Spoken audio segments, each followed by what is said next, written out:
is a distance in the light, vibrations of a thundercloud.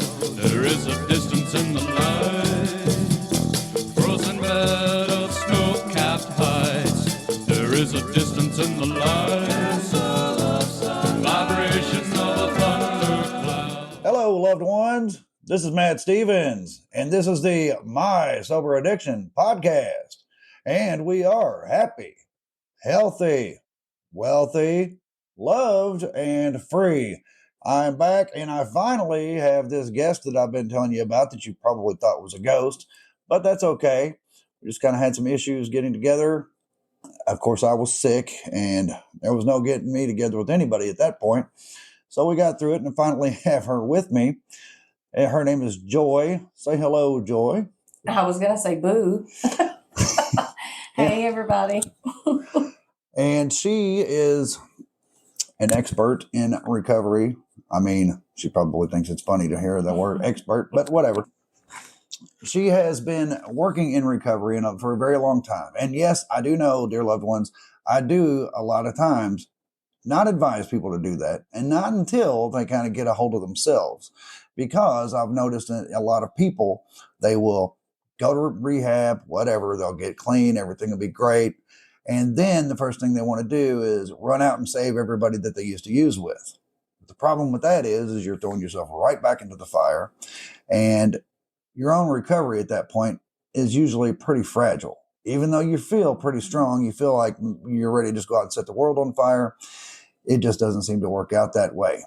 I'm not saying that you shouldn't do it. I'm just saying, know yourself. For example, in my case, I like to write and all of those things. And I always kind of told myself, I'm going to wait until I'm 5 years sober. Once I get 5 years clean time in, that was just kind of my magic number. And at that point, I'm going to start writing, blogging, whatever. And then, of course, podcasting was introduced to me, and I fell in love with the idea. So here we are. But 5 years was my magic number. Yours might be 5 months. I don't know. All I do know is make sure that you are ready to go and face that, because when you kind of do that thing, you are going to be talking to people who are still in active addiction or whatever the case may be. And you just got to be mindful of your own recovery, because if you can't maintain your own recovery, then you certainly aren't going to be of any use to anyone else. So anyway, I'll put all that big spill out there because Joy has been very successful working in recovery. But I got to believe that she had to focus on her own recovery first. So with that in mind, would you please tell me your addiction story, Joy? Well, do you want me to start from the beginning of when I was 14 and started using? Sure. I never felt like I fit in. There was a lot of things going on, and I just didn't ever feel that I was a part of. Even in my own family, I didn't think that I fit in. So I just started using, trying to fit in with everybody else, you know, the typical story. We're having fun, drinking, drugging, and it just led to years and years of drug abuse, alcohol abuse, mental abuse, physical abuse to others, because, you know, as we know, drugs and alcohol is just covering up the symptoms of what we really truly feel. And I just truly felt as though I was never good enough. Well, before we started, you had mentioned to me how, I mean, yes, you were covering up how you felt like you did not fit in. Mm-hmm. But another thing you had mentioned is that you really never felt like you had a problem. Like you were just, right. You said you had kind of crossed the line. Yeah. I was hoping you would elaborate a little bit on that. Yeah. Well, through years of using and drug addiction, I never thought that there was anything wrong with it. I didn't know anything about AA, Alcoholics Anonymous, Narcotics Anonymous, CA, none of those groups, none of those A's I knew anything about. Mm-hmm. Didn't know anything about treatment centers. That just wasn't something that I was familiar with when I was going through the addiction. And I literally thought that what I was doing was normal. I was just having a good time. The suffering that my kids were going through, I didn't even see it was suffering. I just thought it was normal behavior of what I was doing. Right. That kind of reminds me of a story when I was in treatment, long-term treatment, court ordered, and in Ohio. And we had there was a counselor that was there, but we only saw him like once a week as a group. He would have a group meeting. And for, I don't remember how many weeks it was, but we did this. We kind of read this book called The Epictetus Club. Mm-hmm. Epictetus was a Greek philosopher, right? Kind of like Socrates or whatever, but pretty famous, but not that famous. But anyway, the Epictetus Club was about a group of guys who were in prison together in Ohio. I think it was in the 60s, but they were a book club. And like every Friday, they were going to read a book, and every Friday night they'd get together and discuss. Mm-hmm. So, but they were more studying Epictetus's philosophy, the old philosopher there. And it was kind of funny because one of their meetings they had one Friday night, the guy who ran the group, he posed a question. He's like, how many people do you think in society are currently incarcerated? And they were like, the numbers was like anywhere from 10% of the society. There were even one particular guy in their group that thought up to half of society was incarcerated, like 50%. 1 in every 2 people is in prison for whatever reason. And he was like, well, no, actually, the number is like less than 1%. I don't remember what the number was. It was like 1/2 of 1% or 1/10 of 1%. No, I mean, very small. But those guys were so institutionalized because they had been in prison for so long. They didn't know anything else. They thought this is normal. So it kind of reminded me of what you said.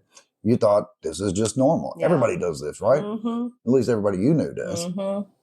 So anyway, that just kind of reminded me of that. But so with your addiction story, you never fit in. What was your drug of choice? Anything that would take me up. I really didn't care for pot. I didn't want to go down. I wanted to go up. So it was all. I started out huffing paint early as a kid. Okay. And then moved on to alcohol, and then there was, hash, shrooms, cocaine of any form. Right. Anything that would take me up is my drug of choice. Anything. I mean, it could have even been men. Right. Anything. Okay. Anything to make me feel different than what I truly felt about myself. Right. So you were not comfortable with yourself. No. Right. I mean, that's pretty normal. So you, and as we were talking before, you mentioned that there were some times that you quit, Mm-hmm. and like when you were pregnant and things Yes. like that. I mean, that's good. But I mean, ultimately, I guess you always ended up relapsing. Like my what I've always said is I can get sober, is just staying sober. Right. Mm-hmm. So go ahead, if you would elaborate on that, that would be great. Yeah, I used all the way up until I got pregnant. And when I got pregnant with my son, I just thought, I better not do these things. So I quit everything. And then I wound up getting pregnant with my daughter 3 years later. And I stayed sober up until my son was about 6 and my daughter was 3. And I went through a divorce at that time. And as soon as I got divorced, I was off and running. Right. Right. Well, It really became worse. It's those periods of when you stop for a little bit, the disease never rests. It picks up and it's intensified by its dormitory season. right. And then when you pick back up, it's just like you never left off. It's off and running just as hard. Well, that's why a lot of people relapse. I mean, well, I'm sorry. That's why a lot of people overdose. In my case, it was the same way. I went to jail for like 6 days and I got out and I was sitting at my dad's just kind of trying to ride it out. 10 days later, I came into some money. So at that point, I was 16 days sober. Went and bought some dope and did the same thing I would have done before, but that was nearly a fatal dose. But I mean, that's the kind of thing that just kind of happens. So you ultimately recovered how long ago? January 17th of 2006, coming up on 20 years of sobriety. That's amazing. Yeah, it's nothing short of God's grace. Okay. Well, all right. So obviously your kids motivated you at one time to be sober, but then again, there was another time when they didn't. I guess that wasn't enough. Right. So when you did ultimately get sober, what was your why? What was your reason for saying, I'm doing this now? There was times that I would want to get sober, and even through my son's sexual molestation, I couldn't even get sober through that. And that is his testimony that he has given me permission to share. But he was sexually molested, and I just could not get sober no matter what I tried. It was never enough. And then I became a pack mule at one time. If you're unfamiliar with that, I was bringing things in from Mexico, wound up in jail down there, and still couldn't get sober until the DEA and my sister and brother knocked on my door and said, "You have an ultimatum. You're going to the penitentiary. We have enough proof on you. You're going away for a long time, or we have a bed for you right now." And Wow. of course, I chose going to treatment. Well, yeah, that's definitely kind of an easy choice. I was not choosing to go to penitentiary. That was Right. not my course of action there. Right. However, I mean, some people, even when they're posed with that scenario, they might be like, okay, fine, I'll go to treatment. Yeah. However, that doesn't necessarily mean No. that they're going to stay sober. No. You still got to be ready for that. Yeah. And it It's was like- hard. Mm-hmm. Right. But that's why I think long-term treatment is a good idea Yes. for most people, because you got to Yes. get them past the point where Yes. they're angry. Yeah. Like that last time I got arrested, I had missed a court date and had to sit in jail for like 2 weeks to see my judge. Then he told me he was sending me to long-term treatment, Mm-hmm. and I had to wait for my bed to come open. So I sat in jail for another, I don't know, 3-4 weeks. Mm-hmm. And I was so angry. I mean, I was Yes. I'm just like, why can't people just leave me alone? Yeah. I'm not hurting anybody but myself. I just leave me the hell alone and let me use. Yeah. That's it. Yeah. That's all. And had I gotten out then, I would have. That's Yes. right. But I sat and got out of there, Mhm. went to treatment for 4 months. And Mhm. during that 4 months, I finally got over Yeah. it and realized this is good.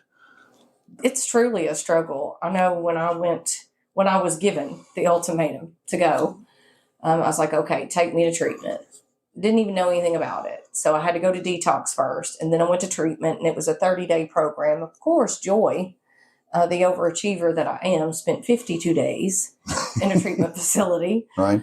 And then when I got out, my sister picked me up, brought me home. And I think it was just a couple of days later, I called her and I said, I can't do this. I need to go somewhere else. I can't stay here. So she found me a long-term treatment facility, and I stayed there and until they wound up shutting the facility down. So then, of course, I came home, and I just plowed right into going to meetings nonstop, because I knew I couldn't do it on my own. Right. There was no way, because if left up to my own devices, I'm going right back out there and get something again. And I wanted my children more than ever. I wanted them more than I wanted to get sober. Right. And sometimes I know people say you got to do it for yourself. And that is true. You have to do it for yourself. But until you can come to that awakening of doing it for yourself, sometimes there is a motivation behind it. And my children were my motivation. Right. I wanted to get them back, and I had lost them. Well, see, when you say that, it's like, you didn't do it for them. You did it because of them. Right. Because of them. Right. It's like that was kind of a motivator for me, Mm-hmm. was that I did not want to miss my daughter's graduating. Yeah.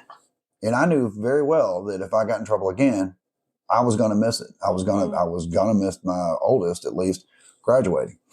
And I couldn't have lived with myself. Yeah. And so I didn't do it for her or for either, I didn't do it for my kids, but I definitely did it because of my kids. And that's kind of a different way. I mean, and people are right when they say you can't do it for somebody else, Mm-hmm. because the minute they let you down, well, Right. now you've got an excuse. Mm-hmm. But anyway, but that's why I've kind of like, well, yeah, but you can't do it for them, but you definitely can do it because of them. Mm-hmm. And that can still be, your selfish reason, if Right. putting it that way. So since then, okay, you started going to meetings, hardcore, Mm-hmm. and that's very good, because I'm not a big go to meeting guy, Mm-hmm. but I definitely understand and appreciate the rooms. Yeah, Mm-hmm. I understand and appreciate how how meetings help a lot of people. But then again, like doing these podcasts and things like that, that's kind of my meetings. Mm-hmm. And I've met a lot of people that I do stay in contact Absolutely. with. For example, Clive, you may have heard of him on my podcast a couple times. I mean, Clive, we've been chatting today, Mm-hmm. and we're not necessarily in a meeting. However, I know that he supports me. Yes. He's amazing. But anyway, so at what point did you decide to start working in recovery? Or I guess if you're going to meetings, did you just kind of ease into it, or how did that come about? Well, I was about a year and a half sober, and the opportunity was presented to me that they were looking for a mental health associate at the facility. Okay. So I was like, okay, let's give this a try, because I always had the passion for the one that still suffers. I still do today.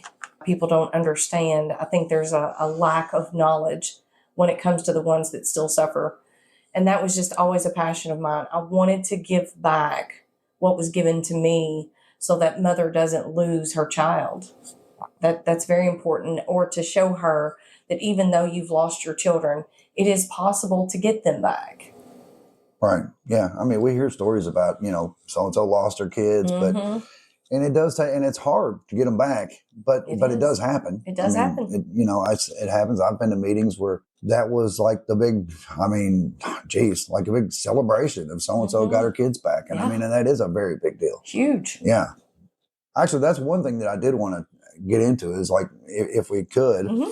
is, some of these stories that you hear about other people, they are inspiring only because, like, there are people out here that are using, and let's say they've lost their kids. Now they've pretty much lost any motivation they got. Mm-hmm. And it's like, screw it. I'm just going to keep using at this point. Right. Why not? But when you can tell them about somebody who did lose her kids, and yeah, she had to fight like hell to get them back, but it happens. And that, I usually say on the podcast to let's go out and be shining examples for other people, because when they see you, like people that you used to use with, Mm-hmm. I realize this was a long time ago, but you got to believe that at least they noticed you weren't coming around anymore. Yes. And it's like, well, what happened to Joy? It's like, I don't know. Let's go on Facebook and see, Yeah. or whatever the case may be. And then they see, here you are doing the things that you're doing. Mm-hmm. And it's, you really can inspire people, and you don't even realize it. Your absence can inspire them, because they're like, Absolutely. because they think, oh, she'll be back. Mm-hmm. She's going to go to treatment. That's cool. 30 days, she'll be back. Mm-hmm. But eventually, hopefully we don't ever come back. That's all right. So what is one thing, or many things, whatever you want to do, what's one message you would like to give someone who is an addict who is currently still in active addiction? That you are worth it. A lot of people in active addiction think that what they have done is the unthinkable, or that their reputation is already ruined, or having felonies, different things that they'll never amount to anything. What I would say to them is it is possible. I never thought that I would be sitting here almost 20 years from the date of me not using anymore and having my children back. I got rights back to one of them. I didn't the second one. But she and I talk every single day. She has become one of my best friends. And it's possible. Anything is possible. And I know that I had to surrender. I truly had to surrender. And I remember that moment in my treatment room at the foot of my bed. And I just cried out because I was so mad at God. And a lot of people, if you don't believe in God, that is fine. Whatever you believe in. I hit my knees and I said, God, if you are really real, I need help. I can't do this. So reach out to someone. You are worth it, no matter what anybody says about you. If you're worried about your family members, don't worry about them. Just take care of yourself right now. Allow things to line up the way they're supposed to get in alignment once you get sober. If you're struggling with finances to even get sober, there are programs out there. We take people all the way up to Ohio. It's free. And it's a treatment facility that they just work and they pay to stay there. And that is one of the biggest success stories, is one of the ladies that I've been honored to take up there. She came to me and she was on some hardcore stuff. She's still sober today. She went up to this Amish treatment facility and learned how to be a good mother, learned how to work.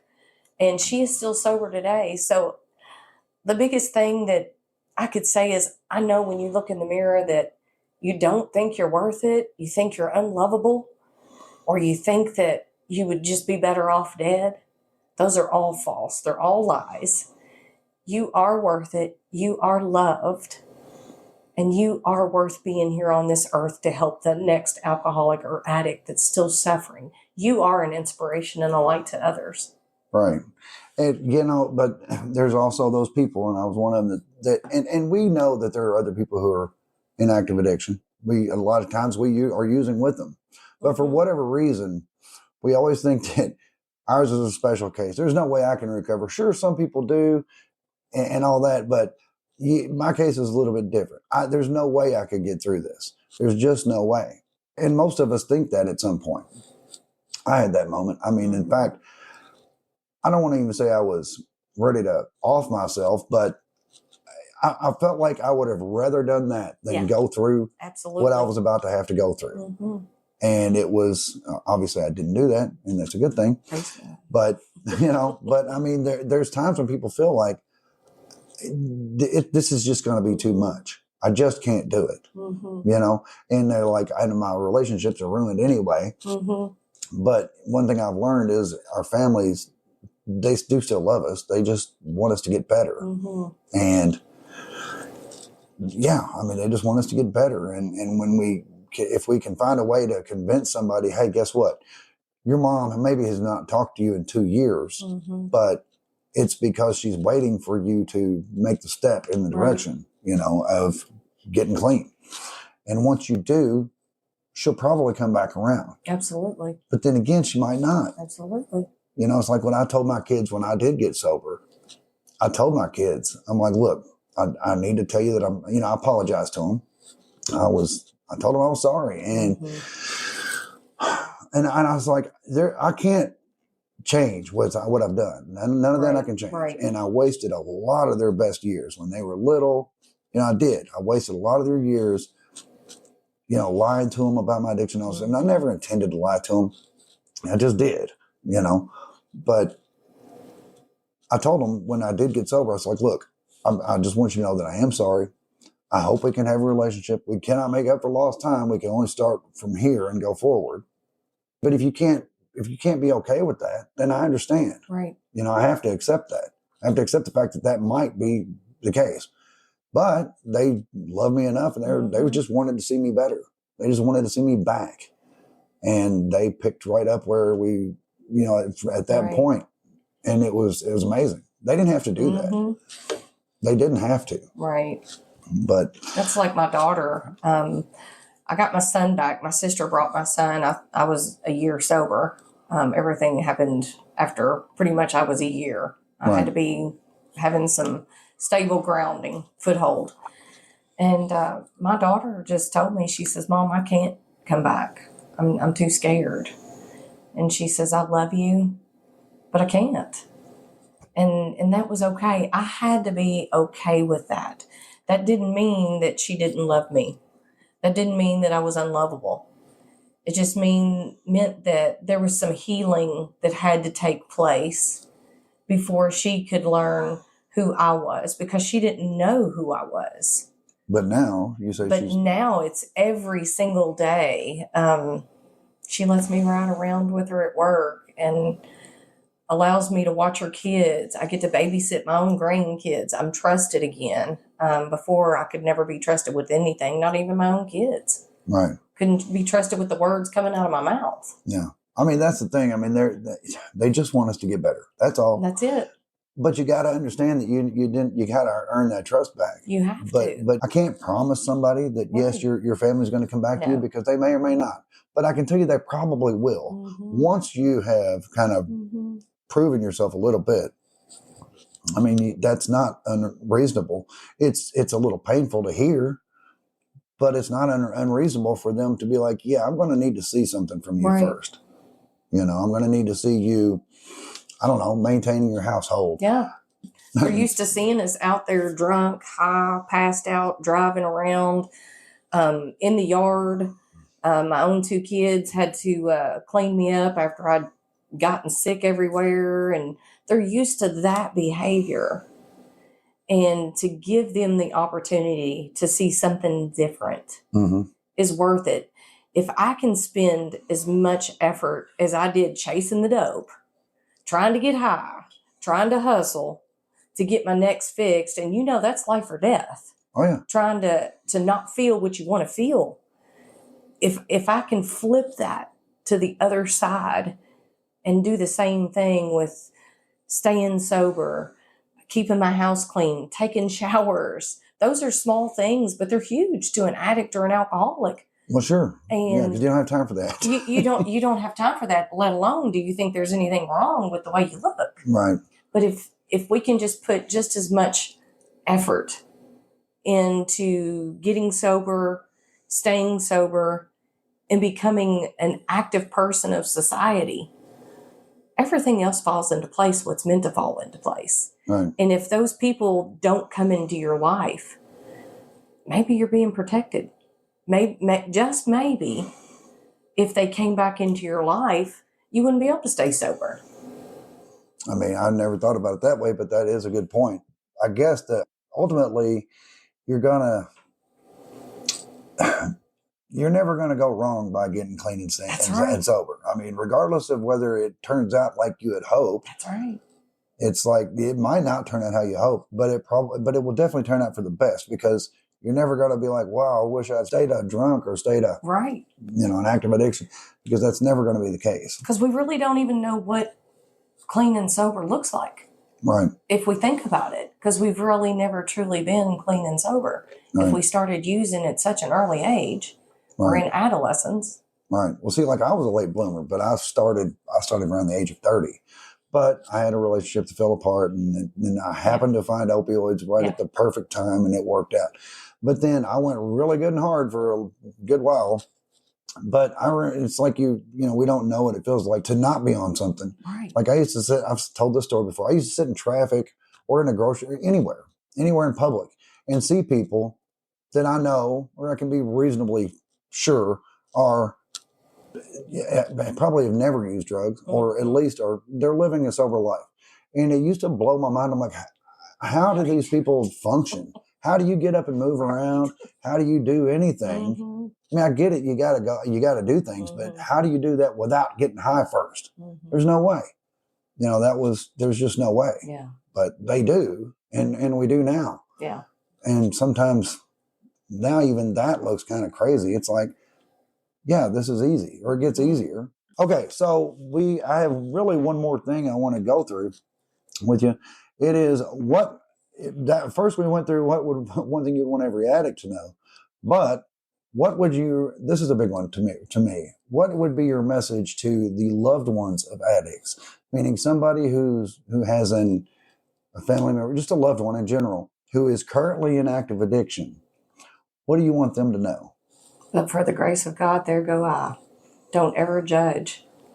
The person that you're judging is somebody's husband, wife, daughter, son, family member. Before you start judging, get educated. I know that a lot of people that are uneducated think, well, why don't they just stop? Well, why did they do that? Can't they stop? Right. If they could, they probably would have chose after the first 1 or 2 months or the first 3 or 4 months, they probably would have stopped. But it is an addiction. If we're diagnosed with diabetes, boy, we will Google it, get on there. We will get the knowledge we need on how not to do something. But when it comes to the alcoholic or the addict, we just want to start judging. And, I know there's a lot of people out there that might not judge, but there are a lot that do. And they just can't understand because it's not in my family or it's not my kid. That's not how we do things. Right. I truly believe if we just get knowledgeable and start to understand and love that individual, not enable. There is a difference. Enabling is meeting all their needs. And boy, we can make up some needs that we need. Sure we can, yeah. But I truly believe if we just love them and just continue to, if they need treatment, do whatever we can, because you never know the time that it will take for them to get sober. And you never know when it's the last time you might talk to your loved one or your individual. We're not all promised tomorrow, even in or out of addiction. Right. But to the one that's got a child that is going through it, love them. Just continue to love them and realize that whatever they're going through is a root down in there somewhere deep that they're not dealing with. But that doesn't mean that it is your place or your responsibility to deal with that for them. Just love them and get knowledge. Get knowledge, what they're going through. If you know that they're on a substance, get knowledgeable about it. If you know they're doing opioids or something like that, keep Narcan on you. There's nothing wrong with that. Right. I keep Narcan with me. I never know. Some young man I never even met was driving down my street and hit a telephone pole. I didn't have any Narcan at that time. I wasn't knowledgeable about it. But since then, I've got knowledgeable because they had to Narcan him 4 times. Oh, wow. 4 times to try and get him to come back. But yeah, I mean, Matt, we truly get knowledgeable about anything else we have a passion for. We really do. Whether it's books, whether it's our jobs, whether it's our education, why not get knowledgeable about your loved one? Right. Well, I mean, a lot of people I've noticed, I mean, well, I shouldn't say a lot of people, but some people really don't like assigning the word disease to this. They just don't. They're like, this is a behavioral issue. Right. It's not a disease. It's something you've done to yourself. This is your behavior. If you fix your behavior, then, you know, it's any other mental disease. And I know a lot of people are not comfortable with that. They don't like putting the word disease on it. Right. And I'm like, well, it's just, it is a mental disease. And I could say that from my own personal, situation, because as I've said before, when I was on autopilot, you know, I would have consciously have every intention of, you know, going through that 24 hours that I had to go through so that I could go to detox. But that day that I'm sitting there trying to ride out my 24 hours, I'm also making the calls, making the moves, doing all the things that I had to do to get dope. It's like, that's just crazy, because you're saying with your mouth, I'm not going to do it, but your actions are, you're about to do it. And then it's almost like you just snap back to, and you're like, damn, I just did it. Right. I wasn't going to do that. Why? How did this happen? It really is like that. It really is. And people who don't understand, they just don't understand. And I appreciate, and I'm glad they don't understand, but you don't have to understand, but just, you know, as you said, love them and accept them and be there for them when they need you to be. That doesn't mean enable them. Right. It's like having allergies. Some people are allergic to poison ivy or poison oak. Right. Some people aren't. Does that mean that you keep them out of the yard 24/7 if they're allergic to it? You get knowledgeable. And when they go out in the yard, you have preventative. Right. You have, even they get acknowledged by it. Okay, I'm going to recognize that that's a poison ivy plant. Right. I'm not going to go near that, because I know when I go near that, I break out in hives or handcuffs. Right. I break out in them. So I'm going to get knowledge. So if I'm going to take time to learn and to try and stay sober, why wouldn't my family members want to do the same? Yeah, absolutely. Yeah. So I'm going to wrap it on up, I guess, but I appreciate you coming on. But do you have any final thoughts? Anything that you would like to say? I mean, anything? I love being clean and sober. There are times, even when I first got sober, I didn't want to live. I truly didn't. But I chose. To me, it is a choice. You and I were talking about that. I have a choice today, whether I want to stay in recovery or I want to relapse. Because it is. It's right around the corner if I choose that. Right. But staying armed with the facts, helping the next alcoholic or addict that still suffers, like you do on your podcast. You stay in touch with people. That helps. It truly helps. You help more people than you realize. Well, I hope. And they help you. Yeah. And that's what it's truly about. It's truly about helping each other, lifting each other up and not putting each other down. Right. So I do want to ask you one more thing, though, because you had mentioned taking that one lady to Ohio to the treatment place where she was working and stuff. And you'd mentioned that it was Amish, which that kind of strikes me.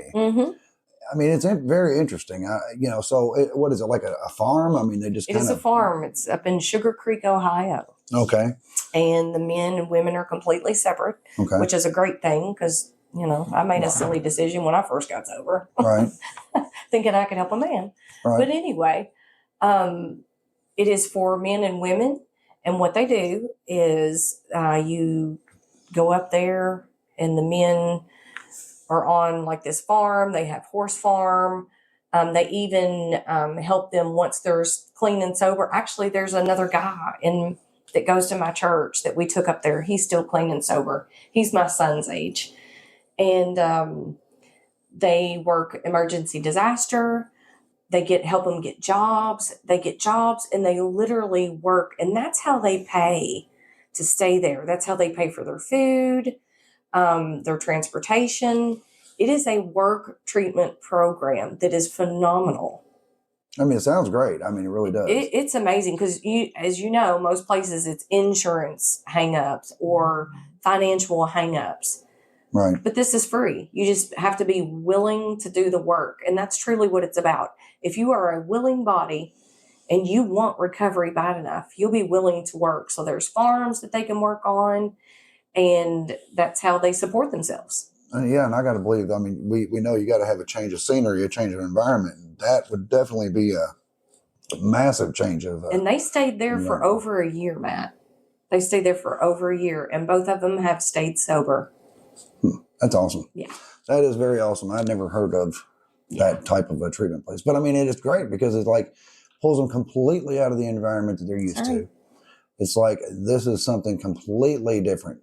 And I mean, I guess it would just kind of give you a whole other perspective on just life in general. I mean, it's like when you see how other people live, and I've been around Amish people, I know how much different they live than we do. And I mean, it's admirable. I mean, it really is. I mean, when I look at Amish people, you can't help but admire them. I can't even imagine. Right.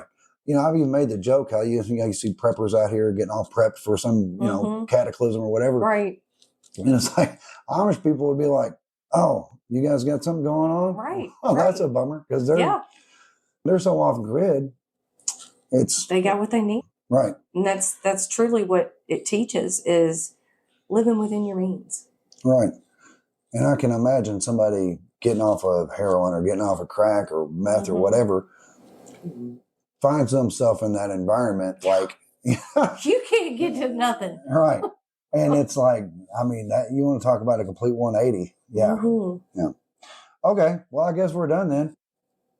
Yeah, loved ones. That's Joy. No, she is not a podcaster. I'm trying to talk her into being a podcaster. Well, hopefully, maybe. I've got the best name for you, a podcast, but I'm not going to say it because it's too good to put out there.